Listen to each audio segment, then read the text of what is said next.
Deja Party. Right about now. Skiddly down, down, down, down. Hello, ladies and gents. Yes, it's me, Joey, and we're doing another round of Reaching Out, where we reach out to one of our favorite artists from around the world. And today, this guy needs a proper setup because I'm a real fan of his. First off, iHeartRadio's Best New Artist nominee, Billboard Magazine's #1 emerging artist, South Korea. This is the latest. South Korea's Asia Artist Awards Best Pop Artist. Today we have Maxwell Schneider, also known as Max. What's up? Hey, brother. I have never had an interview call me Maxwell. I kind of like it. It was nice. That was cool. Your hair's looking good. Thank you for having me on the show. Thank you. You're looking mighty fine too. And by the way, I love the shirt. It's very auspicious because we're nearing Lunar New Year, so like yellow is our color right now. Hey man, yeah, I love yellow. That's been my vibe for a minute. But first off, let's get back to the intro. Congratulations are in order. I think it was November last year, right, when you went to South Korea and accepted the award. Yeah, it was amazing. Such a surprise and incredible honor. And I'm just, it always blows me away when people are listening to the music. I'm just a kid from New York. It never gets old hearing that people are listening around the world. So it was an honor. Thank you. Yeah, you and Emery, I believe, both received the award. And of course, we know that you have quite a few friends in South Korea now, Suga being one of them. How did this friendship start, by the way? I mean, how did the collaboration start and where is that friendship now? Are you going to work with more South Korean or Asian artists? Hey man, yeah. I mean, I think that there's definitely a special music vibe coming out of Korea. When I left Korea, I was like, I got hip to Zico with any song. You pronounce his name Zico? Zico. Yeah, Zico, right? Yeah. I just making sure. I got in trouble one time for mispronouncing names, so I'm always trying to make sure I pronounce it right for the interview. But I've just been getting into more Korean music and just world music in general. But we met. Yeah, we met. I went there for my first shows, and we've just been giving mutual love to each other's music for years. Like, Suga and Jungkook put me on their playlists over the years, and I just would give love back. And I got lucky to meet him when I went for my show, and we hit it off, made some music, both love basketball, and the rest is history. It's been so cool to work together. Yeah, I love this quid pro quo, like, in music nowadays, where you help out as a feature artist and then they return the love. But it was Suga who first reached out to you years ago, right, for his mixtape.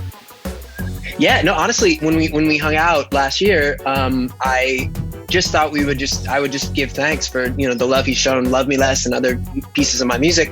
And I was so surprised in that first meeting when he said, I have a song on my mixtape I'd love you to sing on. It was just nobody warned me. I was blown away, and I looked around at my friends in the room, and it was just, a dream come true. So that was cool. And then of course it was so cool for him to return the favor and jump on my album. And that's my favorite. I love working with artists when we could, mutually do stuff together on each other's projects. It always makes it more natural if you can do it, So I love that we got to do it for each other's projects. By the way, you just mentioned not long ago that you're from New York, and it's Woodstock, New York, but it's not the same Woodstock from 1969, is it? So funny, I was born and raised in Hell's Kitchen, New York, and then I grew up a little bit in Woodstock. And the fun fact of Woodstock, the name is, that was where the festival, the famous Woodstock Festival, was supposed to be. Right. And then the festival got too big, so they moved it to this place called Bethel Woods. But Woodstock, the town, was supposed to be where Woodstock, the festival, was. It was named after the town. And it just got too big to be there. So yeah, I grew up a little bit in Woodstock and upstate, and that was cool. Very, very hippie vibes, a lot of good music and stuff. So between the city and that vibe, that's definitely melded into what I love creating. Yo, I'm so glad that hippie vibe has simmered into your music because we could really feel it.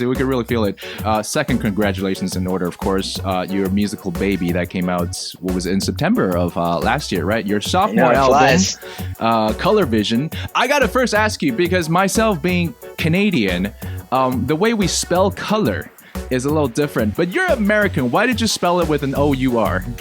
Yeah, no, my wife is British, and they spell it with an O-U-R, and I just wanted it to be a little homage to what she's done to my life and the vision she's brought. Because honestly, it's the people I am closest to that where the album came from, of just finding this new hope and this new lease on life after going through a dark period. And I feel like that was just a little extra, make it slightly different, and also give her a little love too for her inspiration. That dark period you're talking about is when your vocal cord was damaged, right? Yes, indeed. Yeah, being silent for those 4 months, and a lot of stuff in my life that happened where just you just shed a lot of the negativity in your life, and sometimes you rise like a phoenix, as they say. So I feel like that cliche came to life, and if anything, I'm just even more grateful to sing every day I can. Well, man, there's no room for negativity now because there's a third congratulations in order. Baby Eddie. How old is she now? Yeah. It's so funny. Emily and I were talking about this because her name is Edie. Edie Celine. That makes sense. Everybody thinks her name is Eddie because it's kind of hard to figure out that there's only one D. I should have known better. No, not at all. Everybody's been thinking. We were like, oh, that's gonna be what happens in school or whatever. Who knows? Whatever we've set her up for life. Hopefully not. But anyway, but she's amazing, man. I just right now I'm in the studio working on the next album, and I feel like I just spent all morning just chilling with her and watching her smile and hanging with her, and then I spend the rest of the day doing the album stuff and some promo.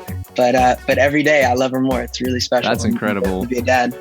Okay, so Color Vision's more or less inspired by a negativity turned into positivity for you.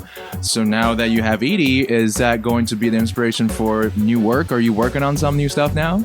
Yeah. No, it's been cool. I've just started to kind of craft the next album. Nice. I had one song for a long time. I've been in with Keshi for a few days, and we've been getting into this really amazing, intimate and soulful space. And there's been a lot of inspiration from just this new love and this new light from her. So right now, I'd say a lot of the new music reminds me of when I did this song Lights Down Low and that sort of world. And I'm just sort of riding that wave of just feeling like I want people when they listen to this next piece to feel like I'm right next to them, singing to them. That hopefully that vibe, kind of like how Billie Eilish when she sings for her records, it feels like she's right next to you. I feel like that's been a vibe I've been working towards with this next one, to see if it just feels like I'm in the room with you singing. So we'll see if people like that. Okay, so this one's going to be even more intimate, something new that you're working on. We're going to so I'm just starting to get my bearings with them. I'm just starting to poke around and see what feels right. And thus far, I have 3 songs that feel like they're a part of this next thing, and they're starting to just feel that space,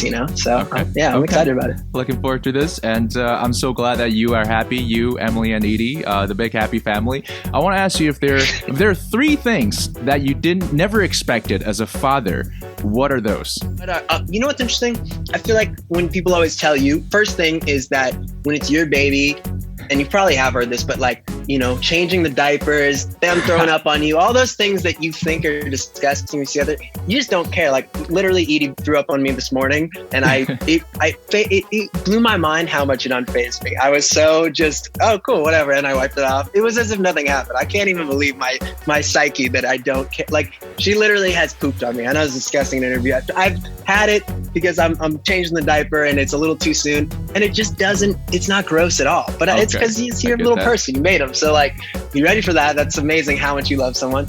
I can't believe how the next thing is that, you just don't know how you could love them more each day. And yet you do. It's so remarkable. It's everything people say, but you just kind of doubt it. I guess you think it's going to be the hype, and you're like, yeah, we'll see how you feel. But man, every day I just can't believe that she's just growing into her own little person, and I get to be her biggest fan.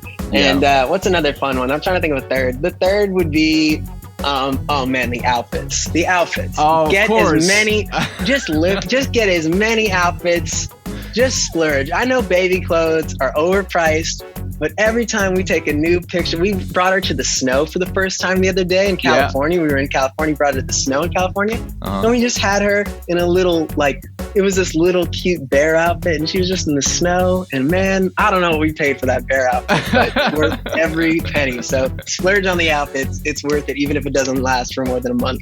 Okay, that's some good advice. Thank you very much. By the way, the puke part I get, because she's now your personal unicorn, right? She could literally puke rainbows right now.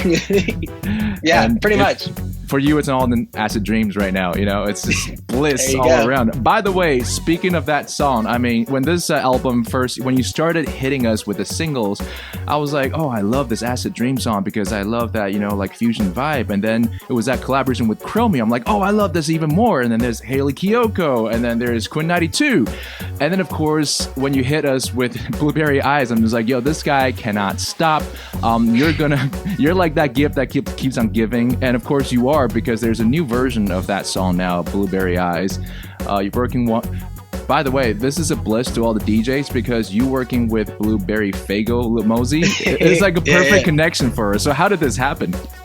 Yeah, it's cool, man. I love being a solo artist. You just love sharing the music with so many artists you love and respect. And I did the same thing with Lights Down Low. It was just me. Yeah. Then it was Nash. Then I had, my friend Taka from 1OK Rock join the song. It's just like I love when people want to jump on and it feels natural. Yeah. And with this new version, it was fun because it just felt like Lil Mosey with Blueberry Faygo. Like, who else has another Blueberry main song?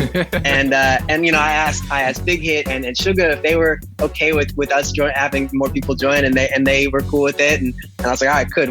We're good to go. Lil Mosey jumps on, Olivia O'Brien's beautiful voice. So It's always cool when you can bring new magic. And the great thing is whenever I do new remixes of songs, like the original will always be the original. So if I can just throw a little new spice and maybe people, enjoy that or don't, it's always fun to add to the story of the song and see where it goes. And so that's been really fun to just have them bring their new stories to this one song. Do you ever worry for a new, I think we call it remixes now, right? For a new remix, do you ever worry that people might not like the new version? It might mess with, the tempo, the chi a little bit? Total. The thing is, and I've always been like this with all my songs, I realized that some people are maybe, they prefer the original. Yeah. And in the end, the original is always there. That's why I keep saying to myself. And I think, at least what I've had in my experience, like with Lights Down Low, when the song was out originally, it was out for like 6 months and it just wasn't heard in the same way. Yeah. And in this day and age, I think as an artist, you just have to realize, okay, this will hopefully only bring it to more ears and maybe they'll discover the original. Yeah. And so it's hard when people don't like a new version. Maybe they just prefer the original, but that's the great thing. Just like let it live. It's the original, It's like, Dynamite. I've heard every version of Dynamite with BTS and I realized that each one brings a new flavor, a new taste. And I feel like as long as the original song has its heart and soul in it, I always think it's fun to have people do different things to it. Like when Steve Aoki did his version of Blueberry Eyes too, that was so cool. It just brought this 80s synth pop feel, and I just think it's fun when you can hear new pieces and just it does suck though. I'm not gonna lie, it sucks when people don't like it, but I think that's just a part of it. They're not gonna love everything, especially if they already love the original so much, which in the end I want them to love the original the most, so that's cool with me. Yeah, we love the fact it's like a piece of quilt, right? Like everyone adds their own piece to it and then it makes a nice piece of art in the end. One last question for you, Max. You've been a bit of a triple threat. You've been a model. I mean, you definitely modeled. You've been in movies and TV, and you're definitely in music. You started your career as an understudy on Broadway too. So if you were to choose one project to work on, to branch out aside from music, like what would it be? Have you thought about this? Oh man, it's always music for me, and that's because it's just there's nothing like being in front of an audience and knowing that the words they're singing back came straight from your heart. That's the best thing. Yeah. But I do love and I've gotten to do this with music videos. I love on the acting side when it's a different world that you can get to bring truth to. Yeah. That is really fun. I love sort of diving into that world. So I would say, probably that side, like the directorial path would be kind of cool and I've gotten to do that with great directors for my videos. So true. I love having the vision and then actually seeing it come to life. It's pretty special. Like with Blueberry Eyes, when I thought of that blueberry bathtub, when you have these ridiculous ideas and then you actually put thousands of blueberries in a bathtub and do it and go for it's gratifying. It's rewarding when it just comes to fruition. Yeah. Is that your favorite fruit though? Blueberries? When they're just right. Blueberries are pretty great. I love crisp watermelon. I'm always talking about crisp watermelon. That's my vibe, man. Oh man, then I'm a fruit guy. I like a delicious mango. There's the right papaya. Yeah, man. I'm all about all those good fruits. You love tropical fruits. Good. You got to come to Taiwan when the pandemic is over. I would love that. Hell yeah, I'm in. Thank you so much for bringing so much positive energy to our show today. And Max, right here, listen to his new music, listen to the new version of Blueberry Eyes. And Max, thanks for joining us here. Joey, a pleasure, brother. Hope to talk to you again soon. Thank you. What's up, baby? It's Max here, and this is Asia Pop 40. Asia Pop 40.